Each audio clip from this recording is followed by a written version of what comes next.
ಒಂದು ಹಳ್ಳಿಯಲ್ಲಿ ರಾಮಚಂದ್ರ ಮತ್ತು ಸೀತಾ ಎಂಬ ದಂಪತಿಗಳು ಸುಂದರವಾದ ಜೀವನವನ್ನ ಸಾಗಿಸ್ತಾ ಇದ್ರು. ರಾಮಚಂದ್ರ ಜಮೀನಿನಲ್ಲಿ ಕೆಲಸ ಮಾಡಿದ್ರೆ ಸೀತಾ ಮನೆ ಕೆಲಸಗಳನ್ನ ಮುಗಿಸ್ಕೊಂಡು ಶ್ರೀ ಕ್ಷೇತ್ರ ಧರ್ಮಸ್ಥಳ ಗ್ರಾಮಾಭಿವೃದ್ಧಿ ಯೋಜನೆಯ ಕಾರ್ಯಕ್ರಮಗಳಲ್ಲಿ ಸಕ್ರಿಯವಾಗಿ ಭಾಗವಹಿಸುತ್ತಿದ್ಲು. ಹೀಗಿರುವಾಗ ರಾಮಚಂದ್ರನಿಗೆ 3-4 ದಿನಗಳಿಂದ ಎಡಬಿಡದೆ ಜ್ವರ ಕಾಣಿಸ್ಕೊಳ್ತು.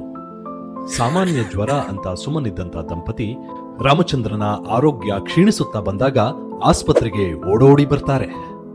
ಅಯ್ಯೋ ದೇವ್ರೆ, ಏನಪ್ಪ ಮಾಡೋದು? ಇವ್ರಿಗೆ ಬೇರೆ ಹುಷಾರಿಲ್ಲ. ಡಾಕ್ಟರ್ ಎಷ್ಟು ಫೀಸ್ ಹೇಳ್ತಾರೋ ಏನೋ, ಆಸ್ಪತ್ರೆಗೆ ಎಷ್ಟು ಖರ್ಚಾಗುತ್ತೋ ಏನೋ, ಹೇಗ್ ನಿಭಾಯಿಸೋದು? ಸೀತಾ, ತಲೆ ಕೆಡ್ಸ್ಕೊಳ್ಬೇಡ. ನಾವು ಶ್ರೀ ಕ್ಷೇತ್ರ ಧರ್ಮಸ್ಥಳದ ಗ್ರಾಮಾಭಿವೃದ್ಧಿ ಯೋಜನೆಯ ಆರೋಗ್ಯ ರಕ್ಷಾ ವಿಮೆಗೆ ನೋಂದಣಿ ಮಾಡ್ಕೊಂಡಿದ್ವಿ, ನೆನ್ಪಿದ್ಯಾ ನಿಂಗೆ? ಅದ್ರಿಂದ ಈ ನೆಟ್ವರ್ಕ್ ಆಸ್ಪತ್ರೆಗಳಲ್ಲಿ